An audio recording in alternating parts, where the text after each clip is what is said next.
for having this annual bash. I was here for the spring one, didn't have a primary, so I didn't get to sit up here. Oh, excuse me. Didn't get to sit up here, but I almost didn't make it home because you created a blizzard for us before we left. But anyway, I'm Dennis Finch. I'm the Democratic candidate for Senate in District 33.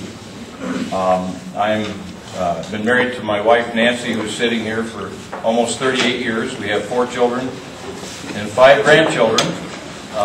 And so I'm interested in education, of course, because of that.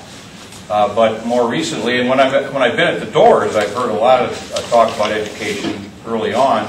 But the focus has kind of changed lately to the economy and energy, because we've obviously had some things that have gone on at the national level. And so we now, I think, need to turn our attention and focus maybe more on the economy, because as I read the other day, the state is looking at a $25 million shortfall in its budget next year, so it's going to be a real challenge.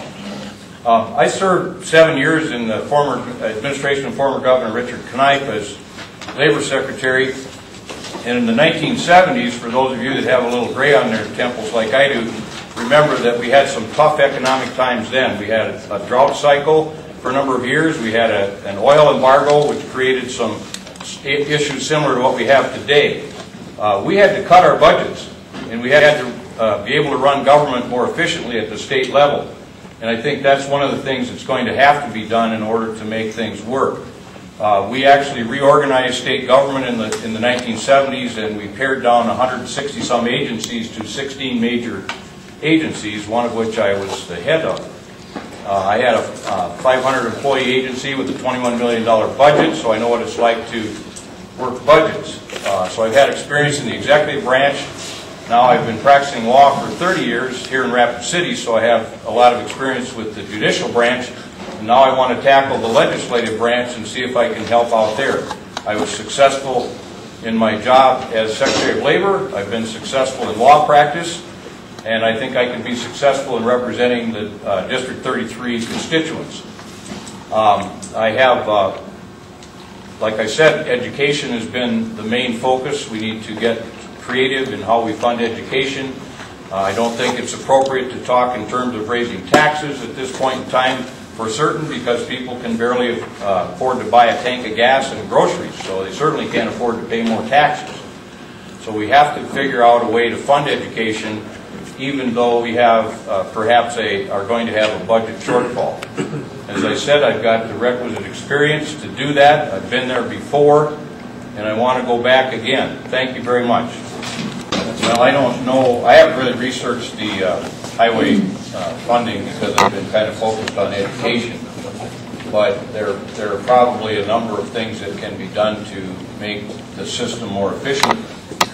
I know that in the state of Wyoming they're looking at putting tolls on, but I personally hate tolls. So I'm hoping that we don't have to even consider that.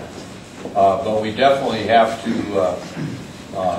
look at other ways to fund it. And so I honestly don't have the answer at this point. I don't have a good answer for that particular issue, but I think that one thing we could do is look at efficiency, because as I said in my opening remarks, one of the things that I do have experience with is budgeting for a state agency in times that are economically strapped, and efficiency is one good way to handle the situation.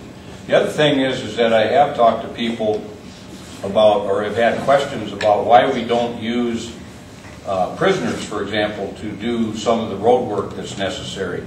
And that might be a way we could work on some of the roads without actually spending tax dollars to do it. Thank you, sir. Get young people to stay in South Dakota after they graduate from high school or college. We need to do 2 things, I think, to start with. One, well, 3 things actually. Fund education better so that people can have more opportunities to get better education, and then they can get better jobs. But we also need to promote alternative energy, particularly wind, and probably on this end of the state, get in more into using wood chips for biofuel as opposed to the amount of money we spend on ethanol. And I know there's a lot of sentiment here against ethanol production, but good luck on beating up on the East River folks trying to get that one done.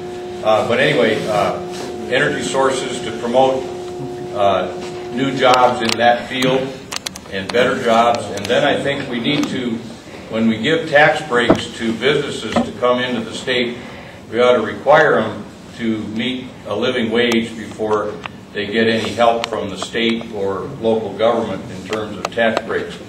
We tend to give everything away and then have the company come in and pay low wages and take advantage of the welfare system, the healthcare system at the county level, and so forth. So I think we need to do that to promote better paying jobs. And if we have better paying jobs, I think because of the quality of life here, the kids will stay.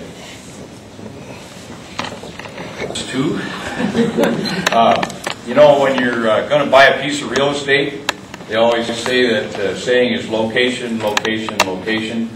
Well, when you're going to hire a legislator, then you look at experience, experience, and experience.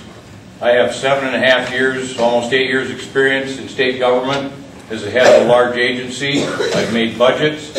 I've worked with legislators. I've appeared before the Appropriations Committee. It's a lot of fun, let me tell you. I've spent the last 30 years of my life in the judicial branch of government as a practicing attorney. I've been before a lot of courts in the land, and I've been very successful at it. More recently, I've started a private mediation business, and I mediate disputes between injured workers, primarily in insurance companies, or litigants to a personal injury lawsuit. And I have about a 98% success rate at settling those cases. So I have the ability to persuade both sides of the issue, and I think I can carry that to the legislature. I'd appreciate your vote. Thank you.